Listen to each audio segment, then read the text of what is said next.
co-powered by techno.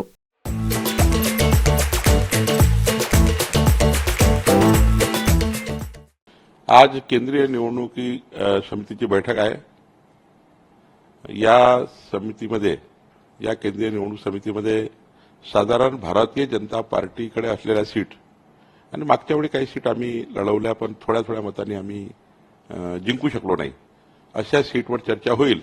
आणि मला वाटतं की फार काही त्या ठिकाणी अशी आमच्याकडे ओढाताण नाही आहे आणि पक्षामध्ये ओढाताण नाही आहे। त्यामुळं चांगल्यापैकी भारतीय जनता पार्टीचे आमच्या सीट्स अंतिम होतील आणि केंद्रीय निवडणूक समिती जो निर्णय घेईल त्याला पक्षाला पुढे जाईल।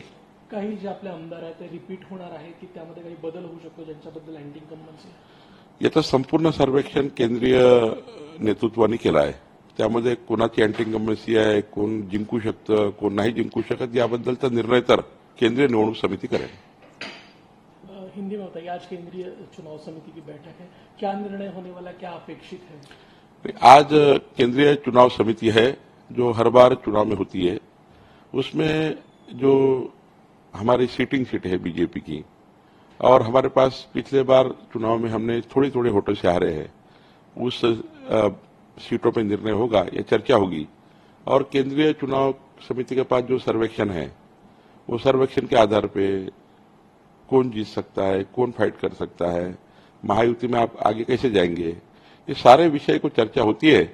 मुझे लगता है कि बहुत ज्यादा खींचतान नहीं हमारे पार्टी में, सारे सेटल्ड है। मुझे लगता है कि अच्छा निर्णय होगा।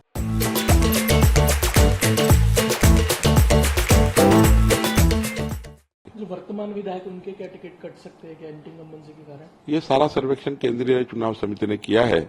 केंद्रीय चुनाव जो हमारा भारतीय जनता पार्टी वो करती है, इसमें जो भी सर्वेक्षण होगा वो सर्वेक्षण से आधार पर केंद्रीय चुनाव समिति निर्णय करेगी। महायुति के सीट बंटवारों का फैसला कब तक जाएंगे? नहीं, अभी उसका कोई ज्यादा बचा हुआ नहीं है, बहुत थोड़ा बचा हुआ है और बहुत निग्लिजिबल है। तो मुझे लगता है जब 288 में 70, 80, 90 की सीटों का फैसला हो ही गया है, तो आप अपनी सीटें ऑलरेडी है हमारे पास, हमारी है, एकनाथ जी के पास एकनाथ जी की है, अजीत दादा के पास अजीत दादा की है। तो पहले तो वो जो सीटिंग है उनके ऊपर निर्णय हमको करने पड़ेंगे, बाद में जो बची हुई है उस पर निर्णय करने पड़ेंगे। लोकसभा में जिस तरीके के परिणाम रहे, उसके बाद महाराष्ट्र चुनाव को बीजेपी किस तरीके से ले रही है, और मोदी जी हो या फिर केंद्रीय नेताओं को किस तरीके का कैंपेन होगा? देखिए, हम थोड़े चुनाव हारने के बाद कुछ सीखे हैं। जो कांग्रेस पार्टी ने झूठा कहा गया उससे हम समझ नहीं पाए, झूठी बातें फैलाई गई, जनता में कंफ्यूजन तैयार किया।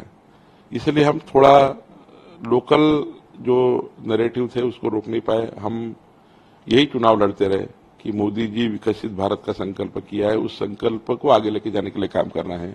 2047 के भारत के लिए काम करना है। मोदी जी ने विश्व में सबसे अच्छा भारत निर्माण करने का एक संकल्प किया, उसके लिए काम करना है।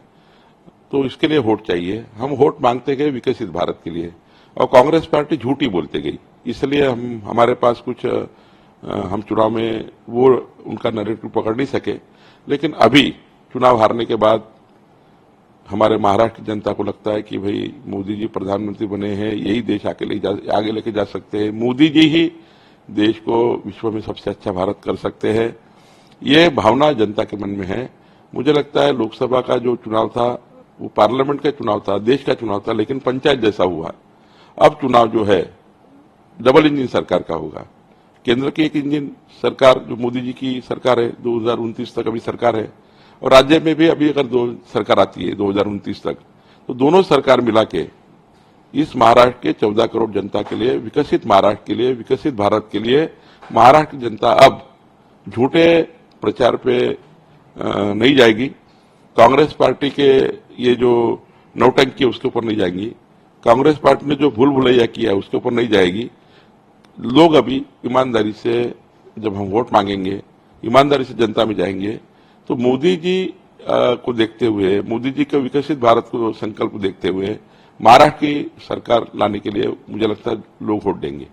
मराठीत एक प्रश्न, अमित शहांनी असं म्हटल्याची चर्चा आहे की आमच्या पक्षाने खूप त्याग केला, आमच्या नेत्यांनी त्याग केला, 3च पद महत्वाचे असतात, आणि अशा सगळी चर्चा एकंदरीत सुरू आहे। नाही, अमित भाई काय बोलले एकनाथजीशी मला बिलकुल माहिती नाही, तर चर्चेत मी नव्हतो। पण एक साधारण असं असतं कार्यकर्त्याची भावना, आमची भावना असतं की मुख्यमंत्री पदावर हा सर्वोच्च पद आहे, ते सरकार असतं. मुख्यमंत्री म्हणजे सरकार. बाकी तर आम्ही बाकी लोकांना तर मंत्री म्हणून पॉवर डेलिगेट केले असतात.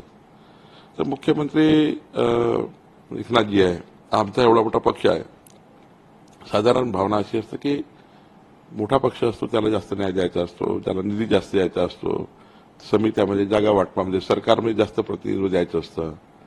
साधारण भावना असतात. आम्ही 9 मंत्री आहेत तिघांनाही, तर आम्हाला थोडं वाढवून दिलं तर आमच्या कार्यकर्त्यांचं समाधान करता येतं. तर मुख्यमंत्र्यांनी शेवटी पक्ष मोठा असल्यामुळं काही आमच्याही भूमिका आम्ही ठेवलेल्या आहेत, एकनाथ शिंदेकडे ठेवलेल्या. त्यामुळं अमितभाई एकनाथजी काय बोलले मला माहिती नाही, पण साधारण भावना कार्यकर्त्याची ही आहे की मुख्यमंत्र्यांनी साधारण मोठ्या पक्षाला जास्तीत जास्त वाटा देऊन त्यांच्या संपूर्ण कार्यकर्त्यांचे समाधान होतपर्यंत मुख्यमंत्री मोदयांनी मदत केली पाहिजे. म्हणजे याचा अर्थ असा की जागा जास्त वाढवून मग भाजप जास्त जागांवर लढेल. नाही, जागा भाजपच्या जास्तच लढल्या यापूर्वी. जेव्हा आता 14 मध्ये घ्या, 2019 मध्ये घ्या, भाजपच लढली आहे जास्त, आणि त्यामुळे भाजपच जास्त लढणार. तो काही प्रश्न नाही, त्यांचाही प्रश्न नाही. एकनाथजी किंवा अजितदादा हे म्हणत नाही की भाजप का जास्त लढावी. भाजपाची जिथे क्षमता आहे भाजपने लढावी, एकनाथजीची क्षमता एकनाथजीने लढाव्या. काही ठिकाणी आम्ही कमजोर आहेत, त्या ठिकाणी एकनाथजी पॉवरफुल आहे, मजबूत आहे त्यांचा कार्यकर्ता, तिथे त्यांनी लढावं. ज्या ठिकाणी आम्ही कमजोर, अजित पवारांचं स्ट्रॉंग आहे त्यांनी लढावं.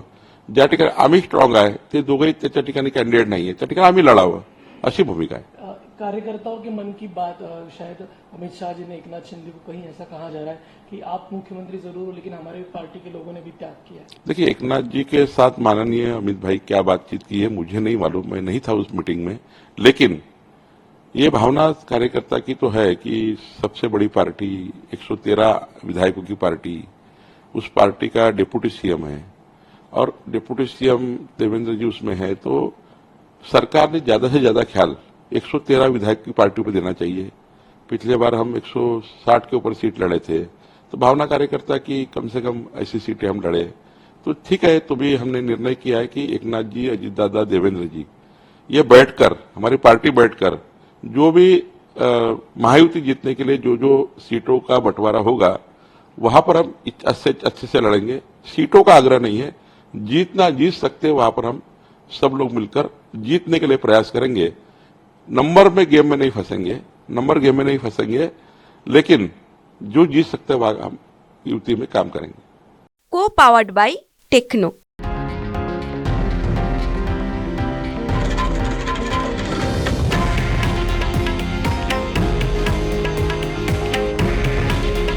हे आहे देशातील नंबर 1 न्यूज नेटवर्क आणि आपण पाहत आहात TV9 मराठी.